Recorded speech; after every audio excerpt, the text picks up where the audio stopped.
Não sabia que amanhã seria tão intensa. Bom dia. Que ótima notícia! Europa, Rússia e Ucrânia concordaram com os termos do acordo de paz. Um pequeno desvio. Ah, não! Isso é em uma realidade paralela imaginária. Mas na verdade, eles concordaram. Bem, só a Ucrânia e a Europa concordaram entre si. E está tudo ótimo. O que temos aqui? Aqui temos líderes mais poderosos reunidos. Especialmente Zelensky. Olha como ele era fotogênico. Digressão. E eles definiram 5 condições para uma paz sustentável. O que você acha que são essas condições? Talvez seja, bom, não sei, garantir alta qualidade e nível de vida da população, crescimento da economia da Ucrânia, além da redução do volume de armamentos, para que todos vivam em paz e vejam um céu tranquilo acima. Mas se você pensa assim, isso também é uma realidade paralela, porque na verdade aqui tudo é absolutamente diferente. E com o dinheiro dos contribuintes, essas 4 pessoas se encontraram em Londres e destacaram a necessidade da participação da Europa na resolução da guerra russo-ucraniana. Eles já enfatizaram isso tantas vezes que me parece que o papel onde desenhavam essas linhas marrons, digamos assim, já está estragado há muito tempo. Em seguida, nos contam o seguinte: os líderes declararam claramente que todas as medidas devem ser tomadas em estreita cooperação com os ucranianos, outros parceiros europeus e os Estados Unidos. E há mais 5 condições que devem ser criadas para uma paz justa e duradoura. Em primeiro lugar, é o fim das hostilidades. Ou seja, em um belo dia, tudo simplesmente para e, bem, é isso. E depois começam a negociar. Esse é o cessar-fogo incondicional de que Zelensky falou. Espere um minuto, em 2024. Desde 2024, eles fazem a mesma coisa. Tentam negociar sobre a mesma coisa. Todo mês.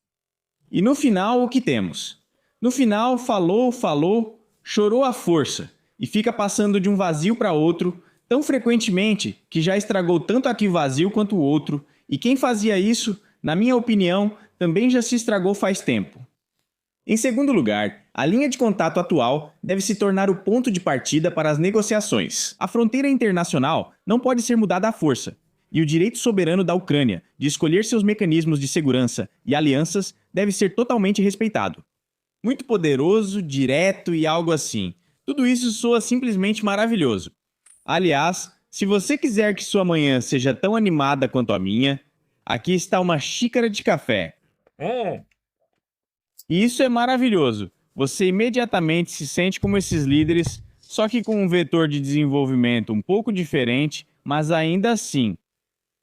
Em terceiro lugar, após a entrada em vigor do cessar-fogo, a Ucrânia deve receber garantias de segurança confiáveis e juridicamente vinculativas, baseadas nos compromissos assumidos em Berlim em dezembro de 2025 e em Paris em janeiro de 2026. Isso implica o desdobramento de forças multinacionais na Ucrânia. Lembro que essas forças multinacionais na Ucrânia, supostamente acordadas, na verdade não foram combinadas com ninguém. São militares de países da OTAN que querem posicionar na Ucrânia. Aliás, eu me lembro que havia ideias de posicioná-los em Lviv, em Bukovel, mas os pontos de contato mais quentes, onde você encontra croissants, café quente, resorts de esqui, os oficiais da OTAN vão se desdobrar para resolver todos os problemas da Ucrânia nesses pontos críticos. Interessante saber com quem isso foi acordado. Entendi, eu também posso agora aprovar a paz mundial. Vou imprimir um documento na impressora, vou chamá-lo de documento muito importante da paz, e vai ter só um item: paz mundial. Vou assinar e dizer que já está aprovado, agora é preciso cumprir as condições. Por que não? Acho que tudo isso era feito mais ou menos com o mesmo princípio antes. Depois o próximo ponto, especialmente agradável para uma das partes que não participou das negociações, que é a Rússia. Os ativos russos continuarão congelados, até que a Rússia pare sua guerra agressiva e compense a Ucrânia pelos prejuízos causados pela guerra. Ou seja, falamos de reparações, mas já disseram várias vezes à Rússia que não haverá nenhuma. Vocês estão brincando? E esses aí que estão de brincadeira continuam negociando isso desde dezembro de 2025, desde janeiro de 2026. Mas na verdade, Spießruhsrings e Appeasement já está sendo falado aqui desde 2024, O autor da brilhante ideia de Peace, Truce, Ranks e Appeasement é esse cara aqui, e ele continua sendo valorizado na bolsa dos grandes negociadores. E o quinto ponto, qual é? O quinto é que, em qualquer acordo, os interesses e a segurança europeus devem estar protegidos. Elementos de qualquer negociação envolvendo a UE e a OTAN exigirão o consentimento, respectivamente, da UE e da OTAN. Pois é assim que as coisas funcionam por aqui. Para que se reunir? Ou eles têm dinheiro sobrando dos contribuintes, ou simplesmente não ligam para isso. Mas no geral é assim mesmo, porque eles já destinaram 70 bilhões do dinheiro espanhol, europeu, desculpe, é que eu moro na Espanha. Então tudo para mim se associa a esse país maravilhoso. Para quem não sabe, meu nome é Maxim. Agora vocês já sabem, não precisam mais perguntar nos comentários. E comentar aqui só vai estragar esse encontro. Ou seja, mais uma vez esses quatro, Porto Portagenosa, Merz, aquele tal de Starmer, aquele amigo, camarada e irmão do Zelensky. Macron e o próprio Zelensky se encontraram para conversar, comer alguma coisa. Bom, tinha guardanapo, com uma taça, claro, se você lembra, no vagão do trem. E as fotos, os vídeos, onde esses representantes de seus países, líderes poderosos, se comportavam como estudantes travessos. O vídeo era bem estranho e surge uma certa associação. Depois o quê? Depois ainda, os líderes saudaram os recentes sucessos da Ucrânia no campo de batalha, em particular a recente libertação de territórios e o uso inovador da tecnologia de drones. Eu fico curioso como de fato é esse cumprimento dos recentes sucessos da Ucrânia no campo de batalha. Eles todos se reúnem em círculo e elogiam Zelensky. Por isso ele, Zelensky, fica tão satisfeito, por isso todos ficam tão felizes. Ou seja, eles se elogiaram mutuamente. Наверное, Provavelmente elogiaram Macron por... Em relação às ações... Não, isso é o Scholz. Elogiaram pelas ações de destruição das usinas nucleares, as últimas fontes estáveis de energia na Alemanha. Macron, só porque ele é tão bom e bonito. Starmer, bem, pra ser sincero, eu nem sei o que ele está fazendo agora lá no Reino Unido. Qualquer britânico que eu pergunto, dos meus conhecidos, todos o veem como um grande líder. Dizem que ele é tão grande líder que lidera até entre líderes. Nenhum dos outros chega perto dele. E além disso, todas essas pessoas maravilhosas condenaram os ataques massivos de mísseis e drones da Rússia contra a Ucrânia, em particular o uso repetido dos mísseis Oreshnik. Foi discutido o apoio contínuo à Ucrânia, mas no geral, é aquele mesmo papo furado de sempre, desculpe a expressão, que eles ficam repetindo já pelo segundo ano seguido, e isso não adianta nada. O fato de vocês terem se reunido e gastado o dinheiro dos contribuintes, claro, é maravilhoso. Os contribuintes estão muito agradecidos. E de jeito nenhum, alguém encontraria maneiras alternativas de gastar esse dinheiro. Para apoiar os agricultores na própria França, ou para garantir o fundo de pensão no Reino Unido, onde dizem que no inverno os aposentados já estão passando frio porque não há dinheiro para aquecimento. Não, claro que não. É preciso garantir dinheiro para esse quarteto poderoso para que eles possam se encontrar regularmente. Ora em Londres, ora em Paris, ou em Manhattan, e talvez em algum outro lugar também. Além disso, Zelensky já declarou, com uma expressão séria, que concordaria em congelar a linha de frente e passar para uma resolução diplomática da guerra. Bem, e os 5 pontos que correspondem ao mecanismo de resolução diplomática da guerra, todos nós já vimos. Ao ser questionado sobre um possível cessar-fogo, o presidente ucraniano disse estar disposto a considerar interromper as hostilidades nas atuais linhas de frente. Sim, diz Zelensky, esse é o jeito mais rápido. Claro, eu não quero apenas congelar o conflito, porque queremos viver na Ucrânia e não apenas parar a guerra. Queremos acabar com ela. Quero dizer uma parada em que a guerra não volte por causa de algumas pessoas loucas e coisas assim, algo assim mais ou menos. Se eles quiserem retomar essa guerra depois de uma certa pausa, a ideia não é só congelar, mas congelar da forma mais rápida. E na verdade recongelar, como todo mundo faz, quem quiser, quem entrou nessa confusão. O principal é congelar alguma coisa, resfriar completamente. Quero perguntar a esses líderes poderosos, o que vocês estão falando? Ou usando uma expressão popular, que bobagem vocês estão falando? Mas eles continuam levando alguma verdade para as massas. E essa verdade, ao que parece, se reflete nos olhos brilhantes deles com faíscas de alegria. Se você está cansado de política, Eu tenho um canal no YouTube onde não tem política, é um canal científico chamado Americanos na Lua.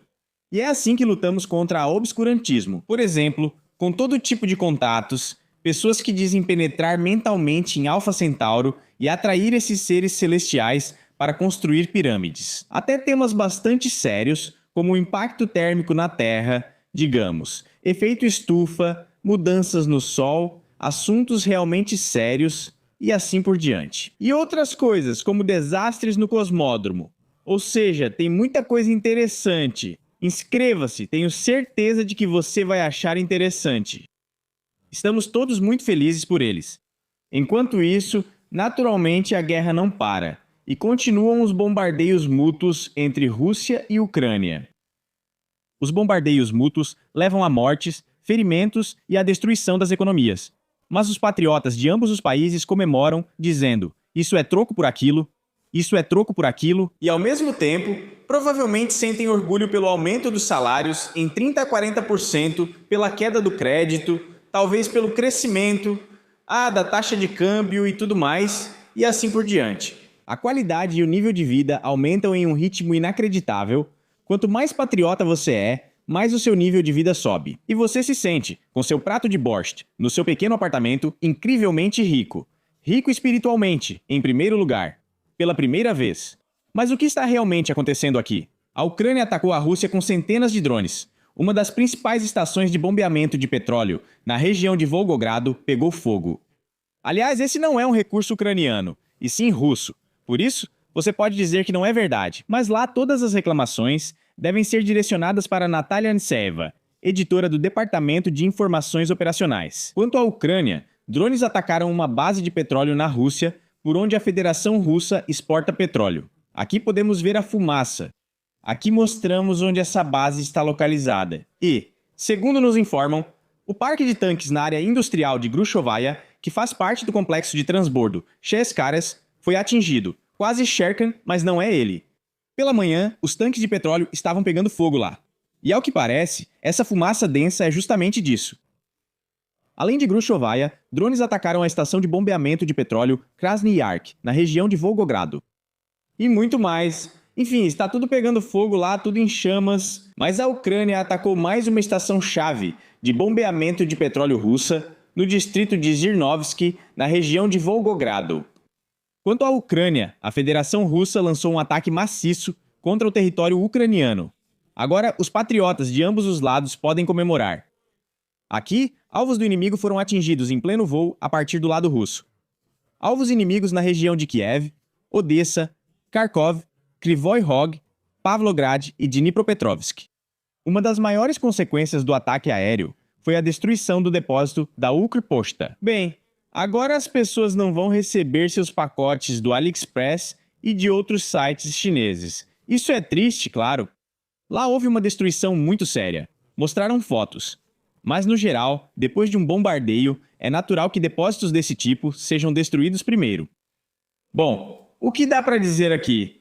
A paz não está à vista num futuro próximo. Se antes esses encontros ainda traziam alguma esperança, tipo, lá em 2024, 2025 a gente pensava, bom, não é à toa que eles estão se encontrando, talvez. Esses encontros clichês agora se repetem continuamente. Parece que só se reuniram para um café da manhã de negócios. Eles não têm negócio, pois são pessoas especialmente talentosas, mas eles se encontram para comer, discutir alguma coisa e, mais uma vez, criticar as ações de todos que eles não gostam e conclamar todos que os escutam à força. E esses estão cada vez mais raros. E a popularidade desses mesmos líderes, como Merz, Macron e Starmer, está caindo. Lá, um tem 11 e outro tem 7 inteiros e 2,2% se não me engano com esses números. Cai. Por isso, chamá-los de líderes... Bem, talvez sejam líderes, mas até as próximas eleições, claro, em vários países eles ainda serão, mas na Ucrânia eles não estão lá há 8 anos. Acho que outros países em breve dirão, era possível fazer isso? Então queremos também. Não queremos eleições, queremos governar, fazer reuniões, cafés da manhã de negócios e encontros regulares com guardanapos e canudinhos. E vocês vêm falar de eleições pra gente? Não, a gente não quer mais isso. E aí vai ser declarado lá mesmo, por exemplo, no Reino Unido, ou especialmente na Alemanha, algum tipo de ameaça nacional à segurança. Ameaça, aliás, à segurança nacional, durante a qual não se pode realizar eleições, porque há uma série de explicações para o povo que vai olhar para tudo isso com surpresa. Tudo bem, vamos assistir aos líderes amigos, como se já não tivéssemos visto bastante deles, e quanto a esse encontro de 4 poderosos representantes de seus países, podemos colocar esse personagem em cena. Estamos extremamente satisfeitos com o nosso trabalho, mas infelizmente nosso trabalho não trouxe resultados. Ou seja, o trabalho não trouxe resultados, mas todos estão satisfeitos e, como você pode ver, aqueles personagens também pareciam muito satisfeitos com o trabalho deles. Então, sobre líderes poderosos, vamos ver quem temos disponível. Entre os disponíveis, por exemplo, temos Bereza, que não está preso nos países bálticos, nos 3 bálticos, na Áustria, e fica contando novamente como é preciso lutar com força. Ele tem até uma foto em que Dion aparece, de dia, usando capacete de visão noturna. Por quê? É absolutamente impossível entender, provavelmente está tentando enxergar a vitória. Talvez nos raios infravermelhos dê para ver melhor, mas por enquanto não tem nada. Eles estão discutindo a carta para Moscou, o presidente e o TCK. Bem, e isso aí também... Parece que não é uma história popular, mas espere um pouco. Ah, outra popularidade está chegando, perceba. E pelo que eu servi, pode ser que até o azedo acabe sendo bom. Служил. Serviu o personagem, pois Lutsenko não é Lutsenko. É o Milian. Ele já era um evasor e agora fugiu para o Reino Unido, acusado de evasão e falsificação de documentos militares. De repente, ele surgiu em uma cadeira de rodas, perna enfaixada e curativo simples, dizendo que quebrou o osso. Bem, aparentemente, esse personagem também aparece com um ferimento parecido, com o osso quebrado. Militares, por que não viver na Ucrânia? Não sei por que falam lá da Áustria e convocam para a guerra. Por exemplo, moro na Espanha, outro país a 5.000 quilômetros da Ucrânia. Mas desculpe, eu sou contra a guerra. Sempre fui. Contra a violência, contra toda essa força bruta. Liderança. Isso me irritava desde a infância. Todos esses gritos nacionalistas em todo lugar, sempre dizendo que somos melhores e melhores, que acima de nós só as estrelas e tudo mais. Por isso, eu preferi ir embora quando foi possível sair. Personagens que convocam para a guerra de longe me surpreendem. Mesmo assim, podemos voltar àqueles que podem servir. Ainda assim, é preciso recorrer àqueles que podem servir. Devemos recorrer a quem pode servir. Juntos e com as crianças. Aqui nosso presidente faz ataques contra os Viskov. O TCK, que os militares chamam de caçador de pessoas, eu já mostrei fotos várias vezes e é pesado, o TCK. E o que fazer? É simples. Por que não pedir ajuda para aquelas pessoas que entendem dessas questões? Por exemplo, se colocarem você para cuidar da horta, se colocar um especialista lá, nem vai sobrar repolho. Não pode ser assim. Nas minhas transmissões, Sergei Kirov nos explica detalhadamente o que fazer. Assim, eu também posso explicar o que precisa ser feito, mas de que adianta? Existem muitos especialistas que conseguem explicar tudo por etapas. Um plano de paz também foi elaborado. Acabamos de conversar com 4 especialistas. Do Reino Unido, da França, da Alemanha e da Ucrânia. 4 especialistas se reuniram e detalharam um plano em 5 pontos. Tudo detalhado. Vai funcionar? Não, claro que não. Então qual que é o sentido disso? Quem é o próximo aqui? Temos um representante da Olimpíada Estudantil. E eu já mostrei aquela águia orgulhosa, então é melhor chamar outro. Tem outro estudante, vencedor, esse eu até lembro o sobrenome, Kustugrizu, e o intelectual também vai nos contar sobre Putin e como ele imagina a guerra aqui. Sem dúvida, o estudante pensa de forma muito mais ampla e com mais perspectiva. É mais visionário do que os representantes desses países que eles lideram. Vou enfatizar mais uma vez que Putin, com enorme confiança, Mais uma vez pinta a cadeira. Destacou mais uma linha marrom e continuamos. Visto em maio, não vejo uma primavera cruel. Como estão agora, a visão, a linha de frente e problemas de idioma dos russos se cruzam. Talvez possamos ver algo em nós. Sem dúvida, o especialista em Putin, Kasta Grisov, sabe de tudo. Depois, temos mais alguém, esse personagem aqui, por quê? Pirozochek. Vitaly Stachuk nos conta que não precisamos ter medo das armas nucleares. Ou seja, todos esses personagens poderosos, como Leonid Yemets, Tatiana Orlovska ou Svetlana Orlovskia, dizem que não precisamos ter medo das armas nucleares. No geral, não existe radioatividade, AIDS ou câncer. Não precisamos temer as reviravoltas ou dificuldades da vida. Porque nem todo mundo está de acordo com nossos temas. E nós... E um bolinho feliz. É realmente uma alegria ver que essas pessoas estão vivendo os melhores anos de suas vidas, visitando estúdios, andando em carros bons e confortáveis, comendo comida gostosa e compartilhando sua felicidade conosco. Vocês sentem essa alegria como eu. Lutamos porque defendemos a paz.